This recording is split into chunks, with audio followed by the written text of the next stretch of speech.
Bonjour et bienvenue dans cette nouvelle édition du QG Weekend. Au sommaire de ce journal, le secrétaire général des Nations Unies, Antonio Guterres, condamne une prise de pouvoir par la force des armes au Burkina Faso au lendemain d'un coup d'État dans le pays, le deuxième en 8 mois. C'est désormais le capitaine Ibrahim Traoré qui est à la tête du mouvement patriotique pour la sauvegarde et la restauration, en lieu et place du lieutenant-colonel Paul-Henri Sandaogo Damiba, démis de ses fonctions par les militaires.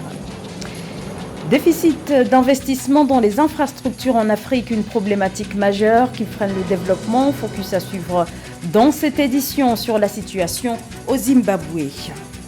Dans ce journal également, le soutien du ministère ivoirien de la solidarité et de la lutte contre la pauvreté à des élèves et étudiants issus d'une centaine de familles victimes des crises survenues en Côte d'Ivoire.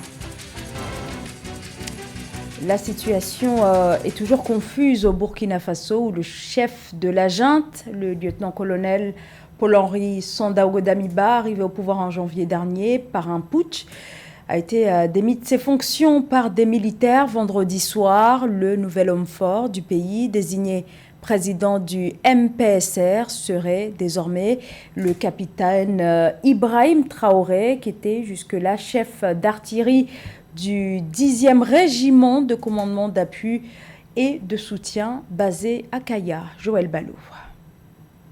Nouveau coup de force militaire au Burkina Faso. Le vendredi 30 septembre 2022, le lieutenant-colonel Paul-Henri Damiba, président de la transition burkinabé, a été renversé par des militaires sous la conduite du capitaine Ibrahim Traoré. Invoquant la situation sécuritaire du pays, le nouveau gouvernement de transition a pris d'assaut la chaîne nationale burkinabé afin d'alerter les populations des changements en cours. La constitution est suspendue. La charte de la transition est dissoute. Le gouvernement est dissous. L'Assemblée législative de transition est dissoute. Les frontières terrestres et aériennes sont fermées pour compter du 30 septembre 2022 à 00 heure et ce jusqu'à nouvel ordre. Un couvre-feu est instauré de 21h à 05h. Toute activité politique est suspendue. Dans un communiqué, la CEDEAO condamne la prise du pouvoir par la force qui a eu lieu au Burkina Faso le 30 septembre 2022. L'organisation sous-régionale trouve inopportun ce nouveau coup de force au moment où des progrès significatifs ont été réalisés pour un retour méthodique à l'ordre constitutionnel courant 2024. La CEDEAO met en garde toute institution, force ou groupe de personnes qui par des actes empêcheraient le retour programmé à l'ordre constitutionnel ou contribueraient à la fragilisation de la paix et la stabilité du Burkina Faso et de la région.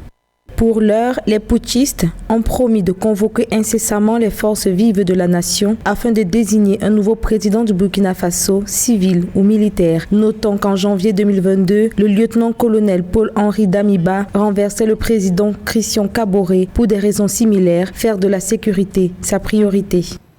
Dans un texte publié ce samedi sur la page Facebook officielle de la présidence, le lieutenant-colonel Paul-Henri Sandaogo Damiba, qui n'est pas apparu en public depuis le coup d'État, a appelé les putschistes à revenir à la raison pour éviter une guerre fratricide dont le Burkina Faso n'a pas besoin dans ce contexte.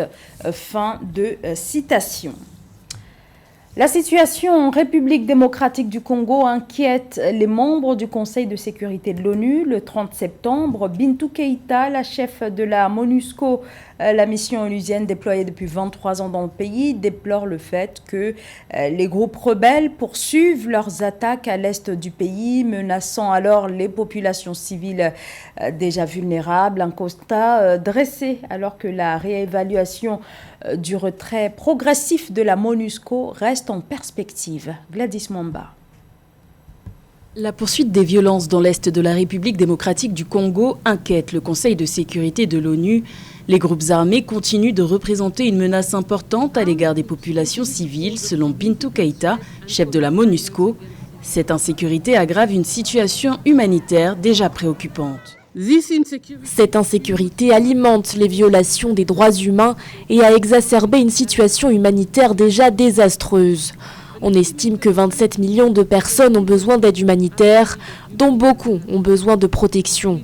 Un indicateur clair de la détérioration de la situation est l'augmentation des déplacements internes depuis janvier 2022, qui a porté le nombre total de personnes déplacées à 5,5 millions, le plus grand nombre de cas en Afrique.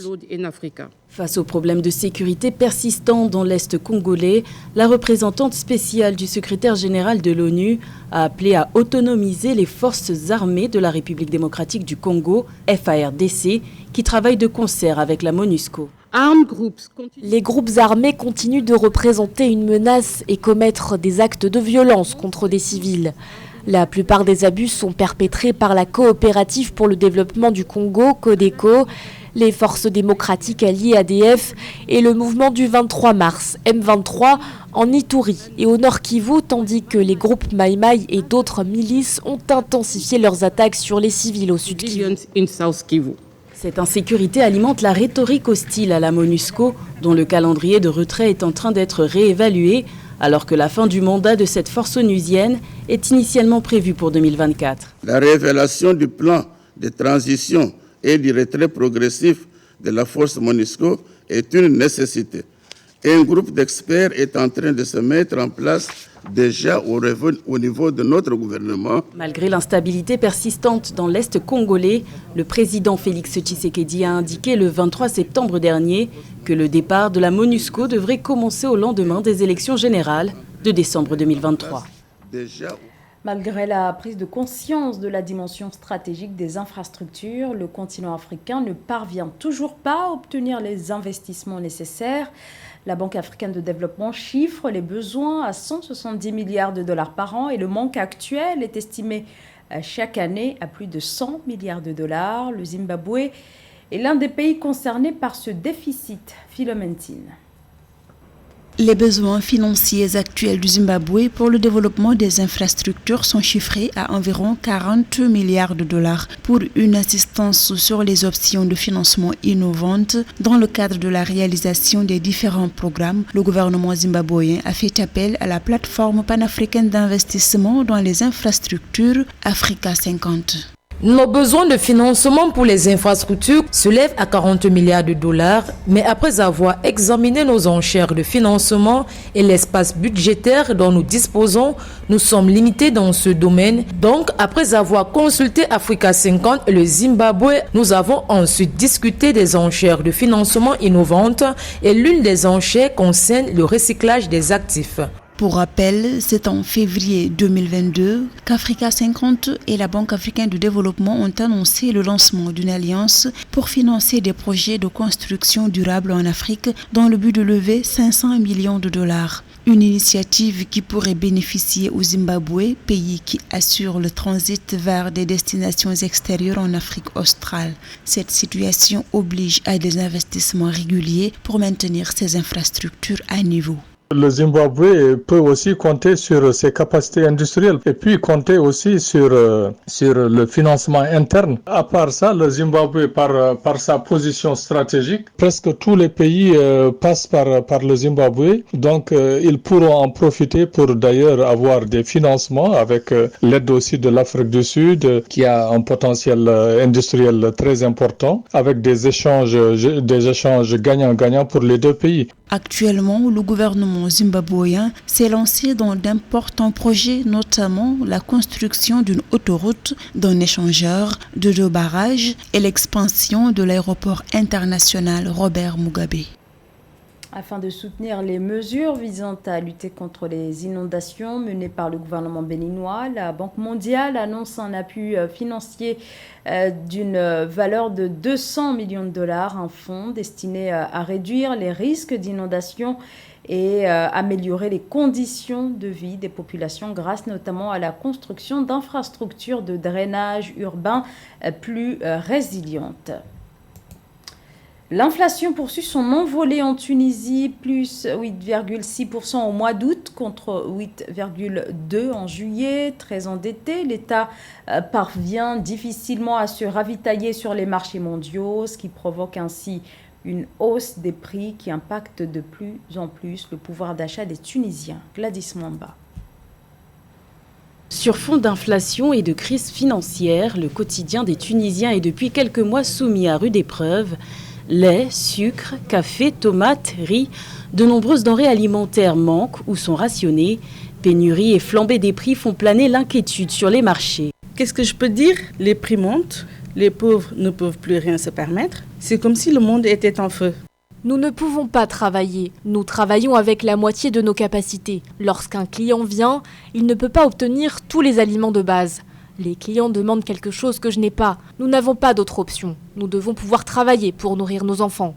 La Tunisie manque de budget et de devises pour faire face à l'augmentation mondiale des prix alimentaires. La guerre en Ukraine et la hausse des prix mondiaux des produits de base et des produits manufacturés ont exacerbé les vulnérabilités de l'économie tunisienne durant les premiers mois de l'année 2022. Le taux d'inflation est passé de 6,7% en janvier à 8,6% en septembre, une situation qui a contraint de nombreux Tunisiens à prendre des décisions radicales. Je pense que ce que la crise en Ukraine a fait ressurgir, ce sont les choix difficiles que les gens doivent faire au quotidien, car les personnes contraintes de fuir leur foyer, les personnes contraintes de fuir leur pays, ne prennent pas cette décision à la légère. Si le système de subvention alimentaire permet d'assurer la stabilité des prix au profit des consommateurs, il constitue aussi l'un des principaux facteurs de la montée des déficits commerciaux et budgétaires de la Tunisie. Pour assurer la sécurité alimentaire, la Banque mondiale a décidé fin juin 2022 d'octroyer un prêt de 130 millions de dollars à l'État tunisien. 259 élèves et étudiants issus d'une centaine de familles ivoiriennes victimes des crises survenues dans le pays bénéficient d'un soutien. Une initiative du ministère de la Solidarité et de la lutte contre la pauvreté. Alors, quelle est précisément cette aide et est-elle suffisante face aux besoins de ces familles? Élément de réponse dans ce reportage de Tchekomar Kamara. Les victimes des crises en Côte d'Ivoire, dont la crise post-électorale de 2010-2011 qui avait duré 5 mois, faisant plus de 3000 morts et des milliers de déplacés, reçoivent le soutien du gouvernement ivoirien. À Abidjan, jeudi 29 septembre, le ministre de la Solidarité et de la lutte contre la pauvreté, Miss Belmonde Dogo, a remis des prises en charge scolaires à plusieurs dizaines de victimes ou ayant droit de victimes des crises ivoiriennes. En plus des prêts pour les activités génératrices de revenus AGR, les prises en charge scolaires aideront les victimes à assurer la scolarisation de leurs enfants. Occasion pour la ministre d'inviter les Ivoiriens dans l'ensemble à les soutenir en leur traduisant l'amour nécessaire pour leur épanouissement. L'événement fait suite à un autre soutien accordé en décembre 2021 à 194 orphelins et personnes vulnérables, 27 blessés et 26 bénéficiaires d'AGR dans le cadre du redémarrage du processus d'indemnisation des victimes de la crise post-électorale. C'est avec un réel plaisir que je me retrouve avec vous ce jour, après la cérémonie du mois de décembre 2021, cérémonie au cours de laquelle votre porte-parole a fait la doléance selon laquelle les années à venir, les remises doivent pouvoir se faire tôt. Et aujourd'hui, c'est chose faite. Nous ne sommes pas en décembre, nous sommes en septembre. Ça va permettre à vos enfants, qui en réalité sont nos enfants, de pouvoir commencer l'école avec tous les enfants de Côte d'Ivoire. La porte-parole des bénéficiaires, Ephraim Kla, orpheline de père et élève en classe de 4e au lycée moderne de Port-Boué, a traduit sa reconnaissance au gouvernement pour sa présence à leur côté. Madame le ministre, maman, tous vos enfants que nous sommes, par ma voix vous traduisent les remerciements pour votre engagement à nos côtés.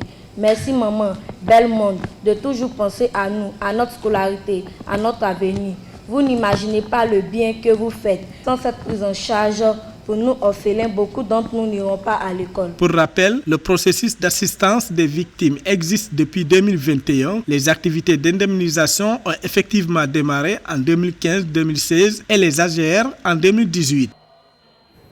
Le tirage au sort du championnat d'Afrique des Nations 2023 a eu lieu ce samedi 1er octobre à Alger, à un peu plus de 3 mois du coup d'envoi de la compétition.